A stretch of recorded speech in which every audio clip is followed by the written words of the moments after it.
Students, last lecture में हम लोग क्वेश्चन नंबर 14 सॉल्व कर रहे थे, चैप्टर 3 का डिबेंचर्स, बॉन्ड्स एंड टीएफसीज। हमने क्वेश्चन नंबर 14 का सिर्फ जर्नल बनाया था, जबकि हम लोगों ने बैलेंस शीट भी बनानी थी। बैलेंस शीट हमारी पेंडिंग थी, वो हम बनाएंगे आज के लेक्चर के अंदर। सबसे पहले बैलेंस शीट बनाने से पहले मैं आपको एक दफ़ा फिर से जर्नल की रिवीजन करवाऊंगी, ताकि हमारे माइंड में क्लियर हो जाए कि हम लोगों ने जर्नल में क्या क्या एंट्रीज पास की थी। फिर हम एंट्रीज को देखते हुए आगे बैलेंस शीट बनाएंगे। सबसे पहले क्वेश्चन को दोबारा से रीड करते हैं और मैं आपको साथ साथ वर्किंग भी दिखाती जाऊंगी और जर्नल में एंट्रीज भी दिखाती जाऊंगी। फिर बाद में हम लोग बैलेंस शीट की तरफ मूव करेंगे। On 1st January 2017, a company has 12% outstanding debentures of rupees 3 lakh. 1 जनवरी 2017 को कंपनी के पास 12% क्या है, मैंने आपको पहले भी बताया था। ये वो फिक्स रेट ऑफ इंटरेस्ट है जो कंपनी और डिबेंचर होल्डर के दरमियान तय कर दिया जाता है, उनके दरमियान फिक्स हो जाता है। और इस रेट पे कंपनी ने डिबेंचर होल्डर्स को साल में एक दफ़ा, साल के आखिर में, या फिर साल में दो दफ़ा 30 जून को और 31 दिसंबर को इंटरेस्ट पे करना होता है। और रुपीज़ 3 लाख के डिबेंचर्स कंपनी ने इशू किए हुए हैं, लेकिन हमें यहाँ पे बताया गया है आउटस्टैंडिंग। हमें पता है आउटस्टैंडिंग का वर्ड जब वो यूज़ करें तो हम लोग इशुएंस की एंट्री पास नहीं करते।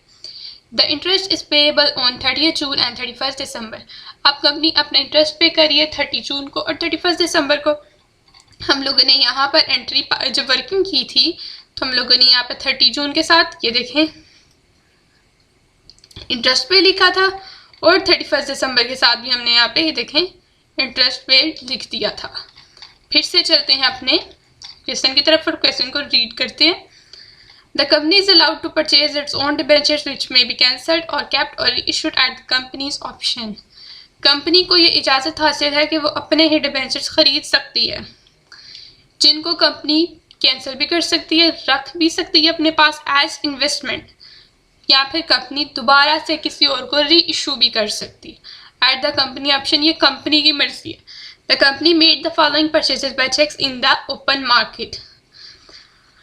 अब कंपनी ने चेक्स के जरिए ये सारी परचेजेस मेड की ओपन मार्केट के अंदर।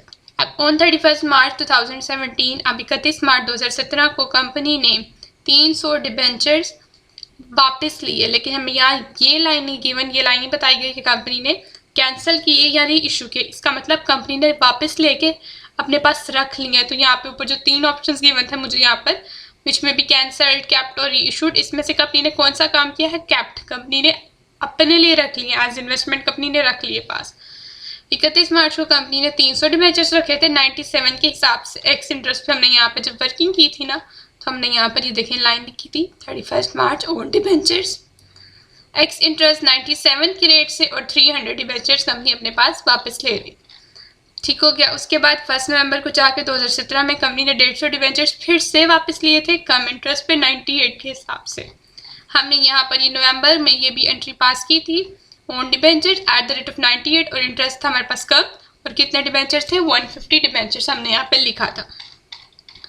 उसके बाद क्वेश्चन के अंदर हमें क्या आगे बना, यहाँ पे line next, the debentures which were purchase on 31 March were cancelled on 31 दिसंबर।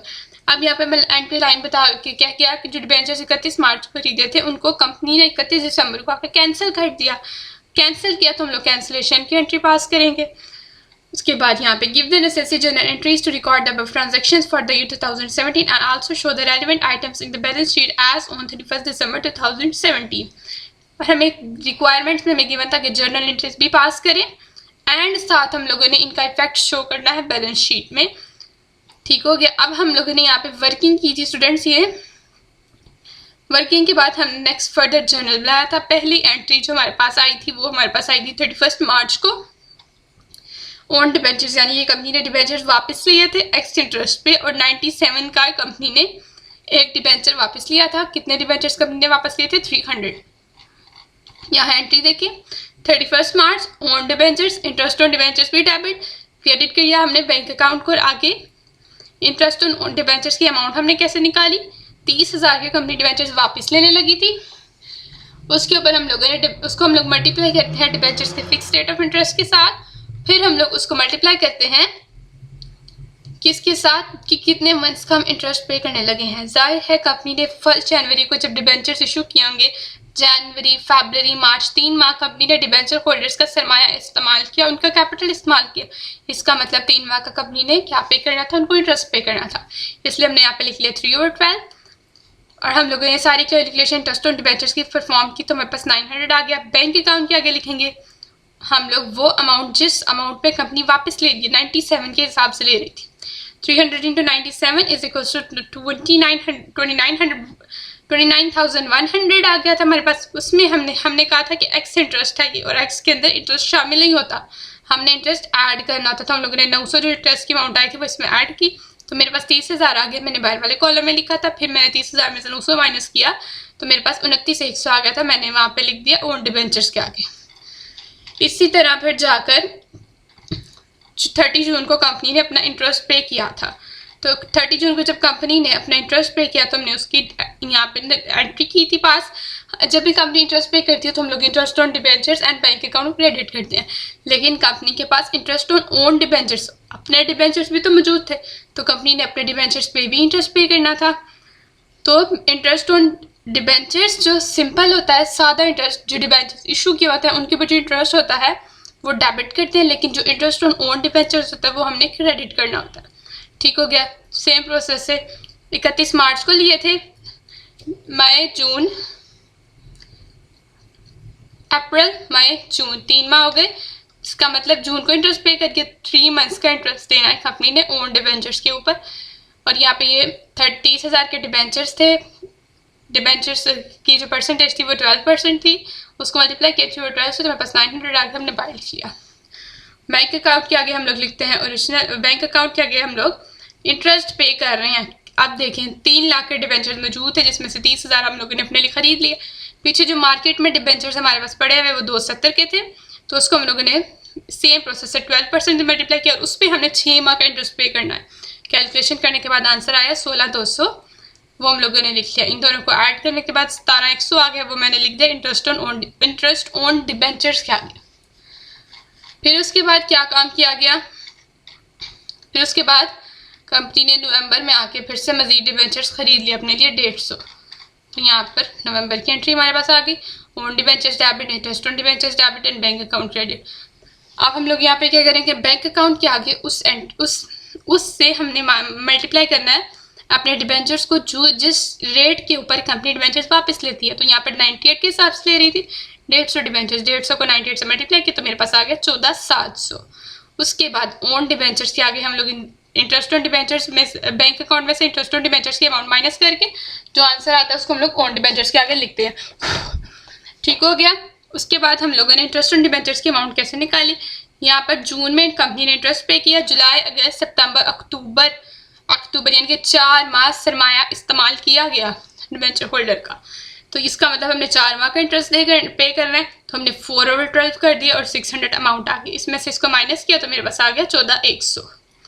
फिर उसके बाद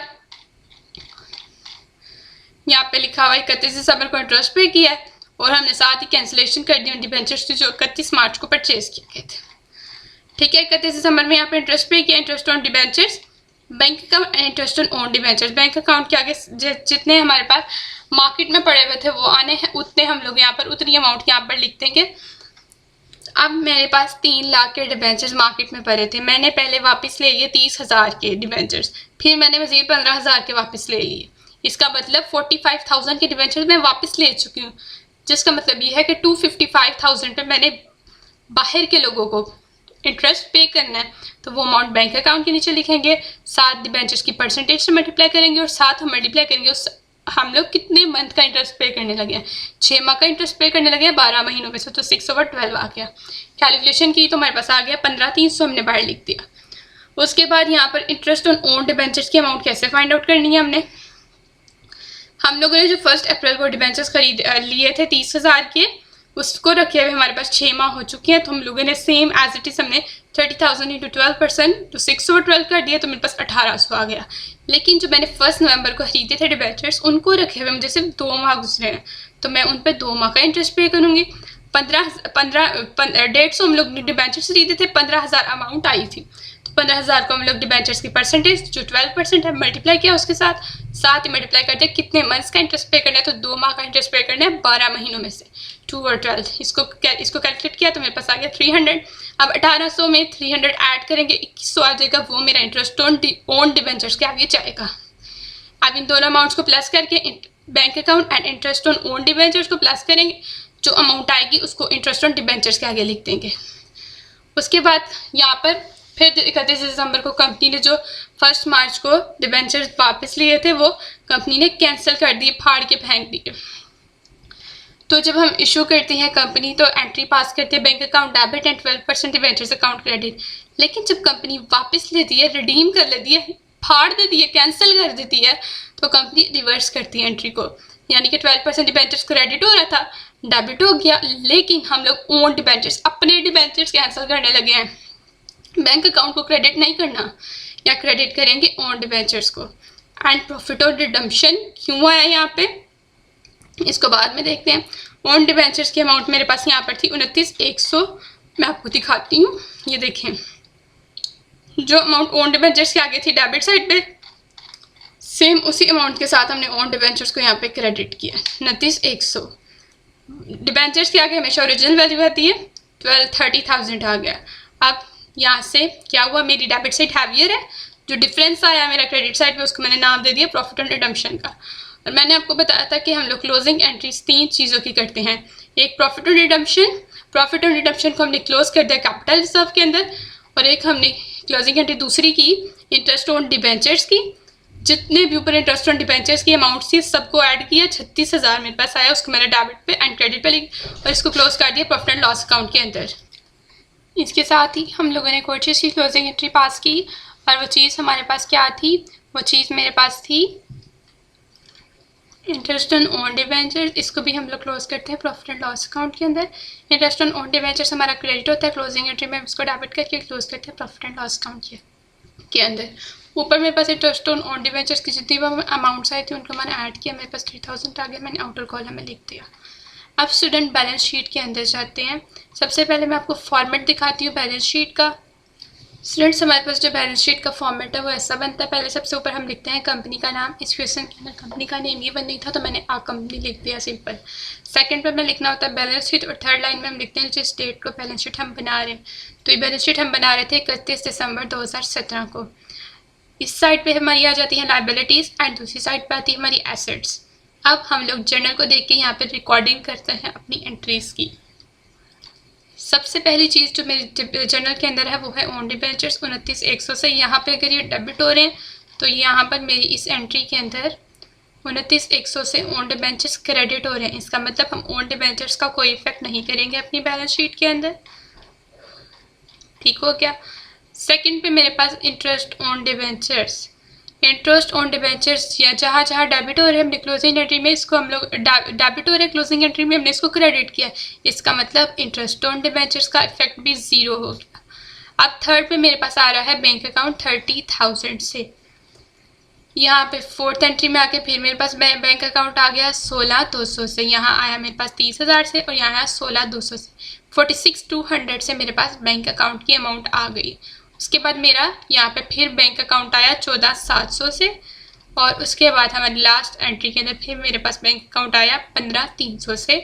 ये सारी अमाउंट्स को प्लस करेंगे और बैलेंस शीट के अंदर हम लोग लिखेंगे। स्टार्ट पे चलते हैं, ऐड करना इनको स्टार्ट करते हैं। 30,000 बैंक अकाउंट का, 30,000 के अंदर ऐड किया हमने 16,200, 16 इसके अंदर ऐड करेंगे 14,700,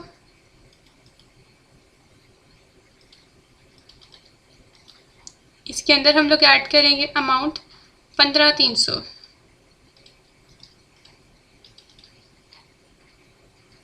इसके बाद हमारा बैंक अकाउंट आगे नहीं आया, बस इतना ही आया। इन सारी अमाउंट्स को ऐड किया, मेरे पास आ गया 76,200। इसको मैं बैलेंस शीट के अंदर बैंक अकाउंट के आगे लिखती हूँ एसेट साइड। तो स्टूडेंट सबको ऐड करने के बाद मेरे पास आ गया था 76,200 बैंक अकाउंट की अमाउंट। तो इसको हम लोग लिखते हैं एसेट साइड के आगे। आई थी अमाउंट 76,200। यहाँ पे एसेट साइड पे इसको लिखते हैं।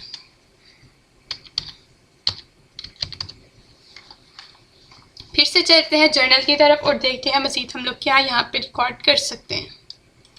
फिर हमारे पास इंटरेस्ट ऑन डिबेंचर्स आ गया। इसको हम लोगों ने अगर डेबिट किया तो हमने इसकी क्लोजिंग एंट्री भी की है, क्रेडिट करके no effect. Interest on debentures का भी नो इफेक्ट जाएगा, ऑन डिबेंचर्स का भी नो इफेक्ट, ऑन डिबेंचर्स का इफेक्ट जाएगा। कौन से ऑन डिबेंचर्स का इफेक्ट जाएगा? 14,100। इनका इफेक्ट हम लोग वहाँ पर नोट डाउन करेंगे क्योंकि हमने 30,000 के डिबेंचर्स को कैंसिल किया, इनको नहीं किया। 14,100 हमारी लायबिलिटी साइड पे ऑन डिबेंचर्स के आगे हम लिखेंगे, यहाँ पे लिखेंगे ऑन डिबेंचर्स और अमाउंट आएगी 14,100।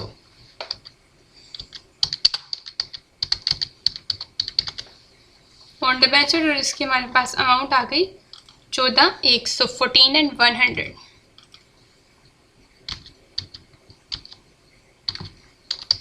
फिर से चलते हैं अपने जर्नल की तरफ और देखते हैं हम लोग मजीद यहाँ पे क्या रिकॉर्ड कर सकते हैं।